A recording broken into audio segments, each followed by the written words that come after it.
दिनांक 26/8/2024 को उत्तर रेलवे लखनऊ मंडल के मंडल रेल प्रबंधक कार्यालय में एकीकृत पेंशन योजना विषय पर एक प्रेस कॉन्फ्रेंस आयोजित की गई, जिसकी अध्यक्षता मंडल रेल प्रबंधक उत्तर रेलवे लखनऊ एस.एम. शर्मा ने की। मंडल रेल प्रबंधक एस.एम. शर्मा ने बताया कि केंद्र सरकार के कर्मचारियों के लिए एकीकृत पेंशन योजना शुरू की जा रही है, जिससे लखनऊ मंडल के रेलवे अधिकारियों एवं कर्मचारियों में खुशी की लहर है। मंडल रेल प्रबंधक एस.एम. शर्मा ने बताया कि एकीकृत पेंशन योजना सुनिश्चित पेंशन की गारंटी देती है। न्यूनतम क्वालिफाइंग सेवा अवधि 25 वर्ष के लिए, सेवानिवृत्ति से पहले अंतिम 12 महीनों में प्राप्त औसत मूल वेतन का 50% होगी। कर्मचारी की मृत्यु से ठीक पहले उसकी पेंशन का 60% उसके परिवार को सुनिश्चित पारिवारिक पेंशन दिया जाएगा। न्यूनतम 10 वर्ष की सेवा के बाद सेवानिवृत्ति पर सुनिश्चित न्यूनतम पेंशन 10,000 रुपये प्रति माह दी जाएगी। सुनिश्चित पेंशन, सुनिश्चित पारिवारिक पेंशन और सुनिश्चित न्यूनतम पेंशन पर अखिल भारतीय उपभोक्ता मूल्य के आधार पर महंगाई राहत भी दिया जाएगा। में जो मिनिमम क्वालिफाइंग सर्विस है वो 25 साल है, बट यदि किसी की 10 साल भी है तो उसको प्रोपोर्शनेटली उस हिसाब से पेंशन कैलकुलेट करके दी जाएगी। और इसमें एक प्रावधान है कि मिनिमम पेंशन 10,000 की तो दी ही जाएगी। ये बहुत ही अच्छा है। इसके साथ साथ जो फैमिली पेंशन दी जाती है, यदि किसी कर्मचारी की डेथ हो जाए तो वो भी 60% ऑफ दी पेंशन है वो निर्धारित की गई है, तो वो फैमिली को मिल जाएगी इमीडिएटली। क्या वो भी 10,000 का लिमिट में रहेगा? वो जो भी उसकी पेंशन होती 10,000 या जो भी उसकी पेंशन होती है, अगर 25 साल की सर्विस है उसकी पेंशन कहीं ज़्यादा होती तो उसका 60% है, उसका प्रावधान है।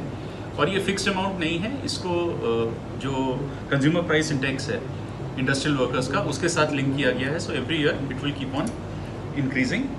इसके साथ एक प्रावधान और है कि एक लमसम पेमेंट, जैसे ग्रेच्युटी दी जाती है उसके साथ साथ एक लमसम पेमेंट भी दी जाएगी, और उसका भी कैलकुलेशन बताया गया है कि 1/10 ऑफ द मंथली इमोल्यूमेंट्स पे और डीए जो है वो on the date of superannuation for every completed 6 months of service. तो इसका कैलकुलेशन किया जाएगा, तो एक अच्छा खासा अमाउंट जस्ट इन केस अगर डेथ हो जाती है किसी कर्मचारी की तो उसकी फैमिली को दिया जाएगा।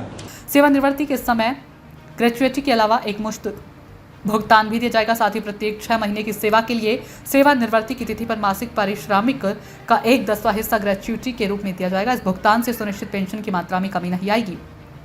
यूपीएस कर्मचारियों के लिए एक विकल्प के रूप में उपलब्ध होगा। मौजूदा और भावी कर्मचारियों के पास एनपीएस या यूपीएस में शामिल होने का विकल्प होगा। एक बार चुने जाने के बाद विकल्प अंतिम होगा। कर्मचारी योगदान में वृद्धि नहीं होगी।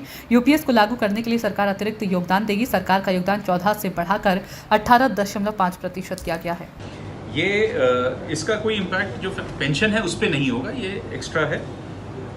इसमें जो लोग रिटायर कर चुके हैं 2004 में जो एनपीएस चालू हुई थी उसमें, और ये 1 अप्रैल 25 से लागू होगी, अगर उसके बीच में कोई रिटायर किया है उसको भी ऑप्शन दिया जाएगा कि अगर वो नई ये जो यूपीएस है उसमें आना चाहते हैं, और यदि कोई उनका जो राशि बकाया है जो सरकार को वापस देनी है उसको, तो विद इंटरेस्ट जो पीपीएफ में इंटरेस्ट होता है उसके साथ उसको वापस दिया जाएगा। इसमें एक ही बार वो ऑप्शन दे सकता है कर्मचारी एनपीएस से यूपीएस का।